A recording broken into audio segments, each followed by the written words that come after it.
Okay, अब हम बात करने वाले हैं ऐसे ही 3420 के बारे में। तो that is standard on assurance engagement. तो अश्योरेंस की बात करी गई है। यहाँ पे कौन से एंगेजमेंट कवर किए गए हैं? तो यहाँ पे engagement to report on the compilation of pro forma financial information.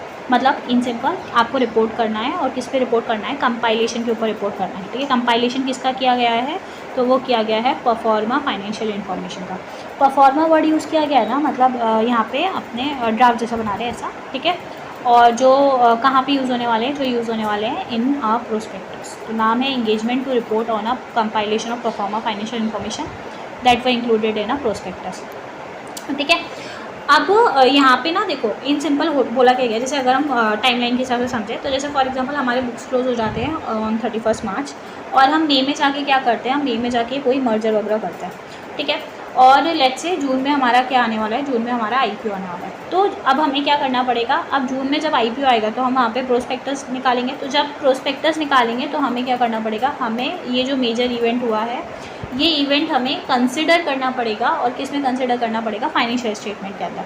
कि भाई हम इसको ऐसा ट्रीट करेंगे, हम ऐसा मान लेंगे कि भाई ये जो मर्जर हुआ है, ये मर्जर कब हुआ? ये 31 मार्च को ही हो गया, मई में नहीं हुआ। ठीक है, तो इसलिए इसका नाम दिया गया। और क्या दिया गया है? तो इस परफॉर्मा फाइनेंशियल इन्फॉर्मेशन, और इसमें क्या हो रहा है? इसमें हो रहा है कंपाइलेशन, मिलाया जा रहा है ना, इसके लिए। ठीक है, मर्जर बोल सकते हो, या कुछ हमने लेट्स से कोई कंपनी में हमने ले लिया, वैसा वैसा कुछ, कोई भी ऐसा सिग्निफिकेंट इवेंट या ट्रांजेक्शन हो सकता है। ठीक है, अब यहाँ पे आप अश्योरेंस का सर्विस दे रहे हो, अश्योरेंस एंगेजमेंट में आप परफॉर्म करो। तो यहाँ पे ना वर्ड्स थोड़े चेंज हो गए हैं। यहाँ पे ऑडिटर वर्ड नहीं आएगा क्योंकि आप ऑडिट नहीं कर रहे हो। यहाँ पे आएगा प्रैक्टिशनर वर्ड। दूसरा, यहाँ पे फाइनेंशियल स्टेटमेंट बनाने की जिम्मेदारी तो किसकी है? तो जिम्मेदारी तो उन्हीं मैनेजमेंट की है। तो यहाँ पे मैनेजमेंट नहीं बोला गया, यहाँ पे बोला गया रिस्पॉन्सिबल पार्टी। ठीक है, और एज वेल एज यहाँ पे ना अपने जैसे क्या बोलते हैं कि फाइनेंशियल स्टेटमेंट बनाने हो, किसके हिसाब से बनाने हैं? तो वो बनाने आपको FRF के हिसाब से बनाने होते हैं, फाइनेंशियल रिपोर्टिंग फ्रेमवर्क। तो यहाँ पे फाइनेंशियल रिपोर्टिंग फ्रेमवर्क नहीं बोला गया है, यहाँ पे बोला गया है अप्लाइड क्राइटेरिया, जो भी एप्लीकेबल क्राइटेरिया होगा वो हिसाब से। तो ये 3 वर्ड्स आपको स्पेसिफिकली ये के लिए याद रखने हैं। एक है कि भाई प्रैक्टिशनर वर्ड यूज़ करना है, दूसरा वर्ड है रिस्पॉन्सिबल पार्टी, और तीसरा है यहाँ पे हम फाइनेंशियल रिपोर्टिंग फ्रेमवर्क यूज़ नहीं करेंगे, एप्लीकेबल क्राइटेरिया यूज़ करेंगे ना। अब हम नॉर्मल डिस्कशन स्टार्ट करते हैं। सिंपल सा है, क्या बोला गया है, स्कोप क्या है इस ऐसे का, कि इसमें क्या बात की गई है। तो आपको रीजनेबल अश्योरेंस लेना है। ठीक है, किसको? प्रैक्टिशनर को, और उसको रिपोर्ट करना है किसके ऊपर? जो भी रिस्पॉन्सिबल पार्टी ने कंपाइलेशन किया है उसके ऊपर। किस चीज़ का कंपाइलेशन किया है? तो वही प्रोफॉर्मा फाइनेंशियल इन्फॉर्मेशन का। ठीक है, आपको क्यों करना रहता है? तो उसमें भी शायद लॉ एंड रेगुलेशन का ऐसा रिक्वायरमेंट हो, तो उसके हिसाब से आपको क्या करना रहेगा? वो कंपाइलेशन करा होगा, इसके कारण आपको उसके ऊपर क्या करना है? रिपोर्ट करना चाहता है। डन। अब नेक्स्ट क्या बोला गया है? नेक्स्ट यहाँ पे बोला गया है, देखो आप कंपाइल नहीं करोगे, इन जनरल बात है ना, क्योंकि कंपाइलेशन का जिम्मेदारी किसका है? कंपाइलेशन का जिम्मेदारी तो मैनेजमेंट का है, तो मैनेजमेंट कंपाइल करनी चाहिए। डन। तो जो प्रैक्टिशनर है, मतलब वही, ठीक है, उनका रिस्पॉन्सिबिलिटी नहीं है कंपाइल करने का। किसका रिस्पॉन्सिबिलिटी है? तो मैनेजमेंट का रिस्पॉन्सिबिलिटी है कंपाइल करना। ठीक है, अब एज एन प्रैक्टिशनर, ऑडिटर तो हो नहीं आप यहाँ पे तो प्रैक्टिशनर हो। तो एज एन प्रैक्टिशनर आप क्या करने वाले हो? आपको रीजनेबल अश्योरेंस ले लिया आपने कि भाई जो फाइनेंशियल इन्फॉर्मेशन है कंपाइल हुए हैं या नहीं हुए, और जो रिस्पॉन्सिबल पार्टी ने कंपाइल किए वो इस पर एप्लीकेबल क्राइटेरिया किए या नहीं किए, और उसके ऊपर रिपोर्ट करने जाना। ठीक है, तो अब हम यहाँ पे बार बार वर्ड बोल रहे हैं, क्या बोल रहे हैं? Pro forma financial information, pro forma financial information. तो उसका मतलब क्या है? उसका कंपाइलेशन का मतलब क्या है?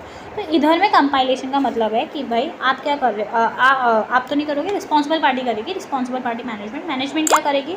यहाँ पे वो गैदर करेगी इन्फॉर्मेशन, क्लासीफाई करेगी, समराइज करेगी और प्रेजेंट करेगी। ठीक है, किस चीज़ को? तो जो भी सिग्निफिकेंट इवेंट और ट्रांजेक्शन हुआ है, दैट इज़ लेट्स से हमारे केस में मर्जर का एग्जांपल लिया, तो जो हमारा मर्जर हुआ है उसका इम्पैक्ट देखेगी, और वो इम्पैक्ट डालेगी किसके ऊपर? ऑन अनएडजस्टेड फाइनेंशियल इन्फॉर्मेशन के ऊपर। What is unadjusted financial information? तो अनएडजस्टेड फाइनेंशियल इन्फॉर्मेशन का मतलब हुआ कि भाई जो भी हमारे 31 मार्च को हमारे लेट्स से जो फाइनेंशियल स्टेटमेंट थे, तो वो फाइनेंशियल स्टेटमेंट से हमारी जो भी काम की इन्फॉर्मेशन थी उसको बोला जाएगा अनएडजस्टेड फाइनेंशियल इन्फॉर्मेशन। तो आपको compilation of pro forma financial information का क्या मतलब हो गया? ये कि भाई रिस्पॉन्सिबल पार्टी कंपाइल करने जा रही है ये चीज़ को, किसको? तो जो भी इवेंट हुई है, ट्रांजेक्शन हुई है, उसको ऑन अनएडजस्टेड फाइनेंशियल इन्फॉर्मेशन के ऊपर, ठीक है। और कंपाइलेशन करेगी तो कैसे ट्रीट करेगी, ऐसे ट्रीट करेगी कि जैसे जो वो इवेंट हुआ है ना वो एज ऑन सेलेक्टेड डेट, मतलब हमारे केस के हिसाब से 31 मार्च, तो वो इवेंट जो हुआ है वो सेलेक्टेड डेट पे हो गया, ठीक है। आप जब कंपाइलेशन करोगे तो आपके क्या स्टेप्स रहेंगे, सबसे पहले आपको देखना है कि भाई अनएडजस्टेड फाइनेंशियल इन्फॉर्मेशन का सोर्स क्या है, वो देखोगे। उसके बाद आप उसमें से एक्सट्रैक्ट कर लोगे जो भी फाइनेंशियल इन्फॉर्मेशन है अनएडजस्टेड वो। उसके बाद आप देखोगे कि भाई आपके एडजस्टमेंट क्या है, और जो एडजस्टमेंट है आप वो उसका इफेक्ट डालने जाओगे। इसके बाद आप देखोगे कि भाई वो प्रॉपर्ली प्रेजेंट और डिस्क्लोज किया गया है या नहीं। तो आपको क्या करना है, आपको मतलब कैसे बनेगा आपका परफॉर्मा फाइनेंशियल इन्फॉर्मेशन, तो ऐसे बनेगा। सोर्स देखनी है, सोर्स देखने के बाद एक्सट्रैक्ट करना है, एडजस्टमेंट्स देखने हैं, उनको फिर प्रेजेंट एंड डिस्क्लोज करने जाओगे, सिंपल, ठीक है। परफॉर्मा एडजस्टमेंट का मतलब क्या, परफॉर्मा एडजस्टमेंट्स का मतलब कि भाई आपने देख लिया कि भाई क्या इवेंट और ट्रांजैक्शन है, उसका क्या इम्पैक्ट आने वाला है, उसका एडजस्टमेंट करोगे, ठीक है। आप देखने जाओगे कि भाई सब कुछ कंसिस्टेंटली फॉलो होना चाहिए, हमारे यहाँ के उनके यहाँ पे जो भी फ्रेमवर्क है वो फुलफिल होने चाहिए, अकाउंटिंग पॉलिसी कंसिस्टेंट होनी चाहिए, रेलिवेंट फाइनेंशियल इन्फॉर्मेशन होनी चाहिए, मतलब वो सारी चीज़ें आप क्या करोगे, चेक करोगे, और मिलाकर उनको क्या बोला जाता है, उनको बोला जाता है परफॉर्मा फाइनेंशियल इन्फॉर्मेशन, ठीक है। अब मेन और ये डिस्कशन हो गया पूरा ऐसे के ऊपर कि भाई क्या है, क्या करना है, वो सब अब काम करने जाएंगे। तो अगेन 3 पार्ट में डिवाइडेड है, तो 3 पार्ट क्या हो जाएंगे, सबसे पहले हमारा इंगेजमेंट एक्सेप्टेंस के टाइम पे हम क्या क्या ध्यान रखेंगे वो, फिर जब प्लानिंग एंड परफॉर्म करेंगे तब, और उसके बाद ओपिनियन मतलब रिपोर्ट्स वगैरह देंगे तब। सबसे पहले बात करें इंगेजमेंट एक्सेप्टेंस की, दैट इज़ फर्स्ट हमारा इंपॉर्टेंट डिस्कशन। आप क्या क्या चीज़ें चेक करोगे जब आप एक्सेप्ट करने जाओगे तब, तो आप देखोगे कि भाई हम लोग केपेबल एंड कॉम्पिटेंट हैं या नहीं, तो फर्स्ट प्रैक्टिशनर की कैपेबिलिटीज़ एंड कॉम्पिटेंस।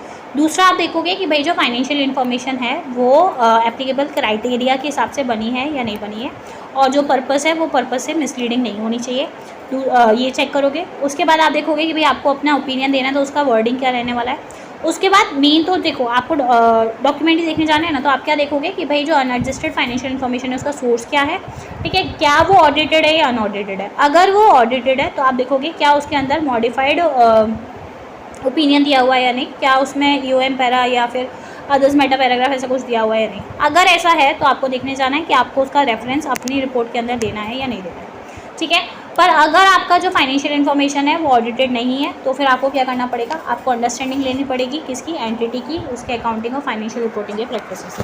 तो ये बात तो किसकी हो गई, ये बात हो गई वो हमारे डेटा की जिसमें हमें क्या करने जाना है, मिक्स करने जाना है, मतलब क्या बोलते हैं आपने उसको बोलते हैं अनएडजस्टेड फाइनेंशियल इन्फॉर्मेशन की। तो उसकी बात हो गई। सेकंड नंबर पे हम बात करने जाएंगे और किसकी बात करने जाएंगे, इवेंट एंड ट्रांजेक्शन की। फिर आप देखने जाओगे इवेंट्स एंड ट्रांजेक्शन को कि भाई जो इवेंट्स एंड ट्रांजेक्शन है जैसे एक्विजिशन वगैरह या मर्जर वगैरह वैसा कुछ, तो उसके केस में आपको देखना है कि वो ऑडिटेड है या नहीं है। तो अगर अनऑडिटेड होगा तो उसके केस में आपको उधर उसका भी अंडरस्टैंडिंग लेना पड़ेगा, एक्वायरी का और उसके अकाउंटिंग और फाइनेंशियल रिपोर्टिंग के जो प्रैक्टिसेस है वो। तो ये फर्स्ट पार्ट हो गया जिसमें हमने अंडरस्टैंडिंग ले लिया पूरा। अंडरस्टैंडिंग लेने के बाद आप क्या करोगे, अग्रीमेंट बनाने जाओगे। अग्रीमेंट किसके साथ बनाओगे, तो प्रैक्टिशनर बनाएगा, और किसके साथ बनाएगा, रिस्पॉन्सिबल पार्टी, जो भी रिस्पॉन्सिबल पार्टी है उसके साथ। क्या क्या लिखेगा उसमें, सबसे पहले लिखेगा कि भाई आपकी जिम्मेदारी है, आपको क्या करना है, सब कुछ डिस्क्लोज करने जाना है, डिस्क्राइब करने जाना है एज पर एप्लीकेबल क्राइटेरिया, किसको, इंटेंडेड यूज़र को, ठीक है। दूसरा आप बोलोगे कि भाई कंपाइल कर देना परफॉर्मा फाइनेंशियल इन्फॉर्मेशन को as per the applicable criteria, done. Then उसके बाद आप क्या बोलोगे कि भाई मैं प्रैक्टिशनर हूँ, आपको मुझे क्या देना है, एक्सेस देना है, access to all information, access to additional information जो एंटिटी में है या फिर जो भी ऑडिटर जो भी प्रैक्टिशनर को लगता है वो, एज वेल एज आप यहाँ पे एक एक्स्ट्रा पॉइंट भी ये है कि आपको एक्सेस देना है टू एन अप्रोप्रिएट इंडिविजुअल, जो भी एक्वायरी वाले बिजनेस कॉम्बिनेशन के केस में, कि भाई जो भी एक्वायरी के केस में इंडिविजुअल है उनका भी एक्सेस देना है, क्योंकि आप उनका डेटा भी तो यहाँ पे मर्ज करो, तो फिर आपके मर्ज किया गया है तो फिर आपको जब आप अश्योरेंस दोगे तो आपको बात तो करनी पड़ेगी। तो नेक्स्ट बात क्या करिए, हो डन। अभी ये सब हो गया, आपने एग्रीमेंट कर लिया। अब आप क्या करने जाओगे, अब आप इंगेजमेंट को परफॉर्म करने जाओगे। तो जब आप इंगेजमेंट को परफॉर्म करने जाओगे तो आप क्या क्या चीज़ें चेक करोगे, तो जो बोला है वही सब चीज़ें चेक करोगे कि भाई एप्लीकेबल क्राइटेरिया सूटेबल है या नहीं, मटेरियलिटी को कंसिडर करोगे, ये देखोगे कि भाई अंडरस्टैंडिंग लोगे कि भाई जो कंपाइलेशन हुआ है वो ठीक हुआ है या नहीं हुआ है। उसके बाद आप एविडेंस लोगे about the appropriateness of the source का, वो लोगे। फिर उसके बाद ये देखोगे कि अगर नो ऑडिट परफॉर्म नहीं हुआ है अनएडजस्टेड फाइनेंशियल इन्फॉर्मेशन का, तो आप एडिशनल प्रोसीजर लगाने जाओगे, अंडरस्टैंडिंग लेनी थी ना उसके लिए, ठीक है, ताकि आप सेटिस्फेक्शन ले पाओ कि जो सोर्स है वो अप्रोप्रिएट है या या नहीं, क्योंकि ऑडिट के केस में you have a better satisfaction, unaudited के केस में दोबारा से आपको सेटिस्फेक्शन लेना पड़ेगा। ठीक है, आप देखने जाओगे कि भाई प्रॉपर्ली डेटा एक्सट्रैक्ट किया गया था नहीं, वहाँ पे क्या बोले थे 4 चीज़ें, तो बोले सोर्स देखना, एक्सट्रैक्ट करना, बनाना और फिर प्रेजेंट एंड डिस्क्लोज करना। तो यहाँ पे भी वही चीज़ों को चेक करोगे कि भाई सोर्स है या नहीं। अनऑडिटेड के केस में आप देखने जाओगे कि एडिशनल प्रोसीजर लगाने जाओगे और सोर्स को प्रॉपर्ली चेक करोगे।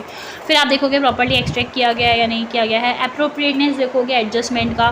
उसके बाद आप प्रेजेंटेशन चेक करने जाओगे और अगर कोई अदर इन्फॉर्मेशन है तो उसको भी चेक करने जाओगे कि भाई वो कंसिस्टेंट है या नहीं है with the pro forma financial information. ठीक है, इसके बाद क्या करोगे, रिटन रिप्रेजेंटेशन ले लोगे। रिटन रिप्रेजेंटेशन की भाई सारे एडजस्टमेंट आपने बता दिए हमें, ठीक है, सब आइडेंटिफाई कर लिए हैं जो भी नेसेसरी है और कंपाइल कर लिए हैं as per the applicable criteria. Done. इसके बाद आपकी क्या जिम्मेदारी है, लास्ट पार्ट, दैट इज़ आपको ओपिनियन देने जाना है। ओपिनियन सेम अनमॉडिफाइड ओपिनियन कब दोगे, जब आपने सब कंपाइल कर जो भी फाइनेंशियल इन्फॉर्मेशन है, परफॉर्मा फाइनेंशियल इन्फॉर्मेशन, वो आपने कंपाइल कर दिया होगा सब कुछ, और एज वेल एज आपने एप्लीकेबल क्राइटेरिया के हिसाब से काम किया होगा। देन मॉडिफाइड ओपिनियन आप कब देने जा सकते हो, तो मॉडिफाइड ओपिनियन यहाँ पे देखो किसमें देने की बात हो रही है, प्रोस्पेक्टस में बात हो रही है। तो इसलिए यहाँ पे ना ऐसा हो सकता है कि कभी कभी लॉ एंड रेगुलेशन मना कर दे। ठीक है, तो अगर लॉ एंड रेगुलेशन ने आपको प्रिक्लूड करके रखा है कि मना करके रखा है कि भाई हम प्रोस्पेक्टस में ऐसे मॉडिफाइड ओपिनियन नहीं दे सकते, तो फिर एज एन प्रैक्टिशनर आपको क्या करने जाना है, और आपको क्या लगता है कि नहीं भाई मॉडिफाइड ओपिनियन तो आएगा ही आएगा, आपके हिसाब से ही है, तो आपको क्या करना पड़ेगा, आपको डिस्कस करना पड़ेगा विद द रिस्पॉन्सिबल पार्टी। अगर रिस्पॉन्सिबल पार्टी अग्री हो जाती है तो ठीक है, नहीं होती है तो आप क्या करोगे, विड्रॉ कर लोगे उस एंगेजमेंट से, या फिर अगर विड्रॉ नहीं करना तो फिर आप लीगल एडवाइस लेके देखोगे कि भाई क्या कर सकते हैं। That is the first case. दूसरा, अगर आपको लॉ एंड रेगुलेशन मना नहीं करती तो आप क्या करोगे, प्रैक्टिशनर को लगता है अगर मॉडिफाइड ओपिनियन जाना चाहिए तो वो क्या करेगा, वो मॉडिफाइड ओपिनियन ही देगा अपनी रिपोर्ट के अंदर। डन। इसके बाद क्या यहाँ पे हम एम्फेसिस ऑफ मेटा पैराग्राफ डाल सकते हैं? हाँ, अगर लगता है किसको, प्रैक्टिशनर को, कि भाई जाना चाहिए, कुछ इन्फॉर्मेशन पे अटेंशन जानी चाहिए, तो वो क्या कर सकता है, वो एम्फेसिस ऑफ मेटा पैराग्राफ डाल सकता है और उसमें आप क्या कर सकते हो, आप इन्फॉर्मेशन डाल सकते हो। इसके बाद आता है हमारी रिपोर्ट की बात। तो रिपोर्ट में हमारे अलग अलग पार्ट्स हैं, जैसे कि टाइटल दोगे, एड्रेस ही बताओगे कौन है, फिर इंट्रोडक्टरी पैराग्राफ डालोगे कि भाई हम ये क्या है, परफॉर्मा फाइनेंशियल इन्फॉर्मेशन है, क्या इसका सोर्स है, कहाँ से अनएडजस्टेड फाइनेंशियल इन्फॉर्मेशन आया है, उसको एक्सट्रैक्ट किया गया है, ठीक है, वो ऑडिटेड था या नहीं था, फिर वो सब बताने जाओगे। उसके बाद पीरियड बताने जाओगे कि भाई कौन सा पीरियड आपने कवर किया है इन परफॉर्मा फाइनेंशियल इन्फॉर्मेशन का, एप्लीकेबल क्राइटेरिया फुलफिल किया है या नहीं किया, वो बताने जाओगे, ये सब बोलोगे। बेसिक इंट्रोडक्शन हो गया। फिर सामने मैनेजमेंट का रिस्पॉन्सिबिलिटी बोलते हैं, तो यहाँ पे रिस्पॉन्सिबल पार्टी का रिस्पॉन्सिबिलिटी बताओगे कि उन्होंने कंपाइलेशन किया है। फिर आप अपना रिस्पॉन्सिबिलिटी बताने जाओगे कि एज अ प्रैक्टिशनर मेरा रिस्पॉन्सिबिलिटी है इसके ऊपर ओपिनियन देना कि भाई ये प्रॉपर्ली कंपाइल हुए हैं या नहीं बाय द रिस्पॉन्सिबल पार्टी, और एप्लीकेबल क्राइटेरिया फुलफिल हुआ है या नहीं। फिर दूसरा ये बोलोगे कि भाई प्रैक्टिशनर रिस्पॉन्सिबल नहीं है अगर उसने कोई भी नया ओपिनियन वगैरह नहीं दिया है on the historical financial information, वो खाली कंपाइलेशन के ऊपर बताने जा रहे हैं। इसके बाद ना ही प्रैक्टिशनर रिस्पॉन्सिबल है क्योंकि उसने ना तो कोई ऑडिट किया है, ना ही कोई उसने रिव्यू करा है। ठीक है, इसके अलावा आप ये बोलोगे कि भाई ये क्या है, ये एक तरीके से सिर्फ जो परफॉर्मा फाइनेंशियल इन्फॉर्मेशन बनाए हैं वो एक टू इलस्ट्रेट करने के लिए बताएं कि भाई एक एग्जांपल के लिए बनाएं कि भाई अगर सिग्निफिकेंट ट्रांजैक्शन हो गई होती तो उसका इफेक्ट क्या आता, इम्पैक्ट क्या आता ऑन अनएडजस्टेड फाइनेंशियल इन्फॉर्मेशन। ठीक है, आप उसका आउटकम क्या होगा क्या नहीं होगा, आप वो सब कुछ नहीं बताने जा रहे। इसके अलावा आप बोलोगे कि आपने ऐसे 3420 को फुलफिल किया है, एथिकल रिक्वायरमेंट्स को फुलफिल किया है। आप स्टेटमेंट दोगे कि भाई आपने यहाँ पे रीजनेबल अश्योरेंस दी है कि जो भी फाइनेंशियल इन्फॉर्मेशन है वो कंपाइल प्रॉपर्ली किए गए हैं, एप्लीकेबल क्राइटेरिया के हिसाब से किए गए हैं। ठीक है, सफिशिएंट एंड अप्रोप्रिएट एविडेंस आपने लिए हैं, एडजस्टमेंट्स प्रॉपर्ली किए गए नहीं किए, प्रोसीजर आपका क्या रहा था जजमेंट लेने के टाइम पे, नेचर ऑफ एंटिटी देखने के टाइम पे, और ओवरऑल प्रेजेंटेशन ठीक किया है। एकदम बेसिक सारी बात है। इसके बाद जाके आप क्या करोगे, ओपिनियन दे दोगे, फिर सिग्नेचर, और उसके बाद डेट एंड प्लेस। ये हमारा बात करता है किसके बारे में, ये बात कर रहा था हमारा नाम था इसका SAE 3420 420 से फ्रॉड याद कर सकते हो। प्रोस्पेक्टस में मेनली फ्रॉड होते हैं तो आप ऐसा याद रख सकते हो, तो दैट इज़ अ ट्रिक, याद रखना। बस हमने SAE में टोटल में शायद 3 SAE देखे थे। पहला था हमारा 3400 जो प्रोस्पेक्टिव फाइनेंशियल इन्फॉर्मेशन के बारे में बात कर रहा था। 3402 तो 402 सर्विस ऑर्गेनाइजेशन से हम याद रख सकते हैं, तो वो हो गया था। और 3420 हमारा जो है वो ये वाला है जो फ्रॉड के लिए बात करता है, मतलब प्रोस्पेक्टस के लिए बात करता है, और प्रोस्पेक्टस में फ्रॉड होते हैं, तो आप इस तरीके से तीनों का नाम याद रख सकते हो। देन प्रोस्पेक्टिव फाइनेंशियल इन्फॉर्मेशन जो फ्यूचर के लिए बात कर रहा था कि आपने फ्यूचर में कोई एनालिसिस वगैरह किया है तो उसके ऊपर आप रिपोर्ट दे रहे थे, वो प्रोजेक्शंस वगैरह वाला। तो इस तरीके से हमारे तीनों ऐसे ही हो जाते हैं।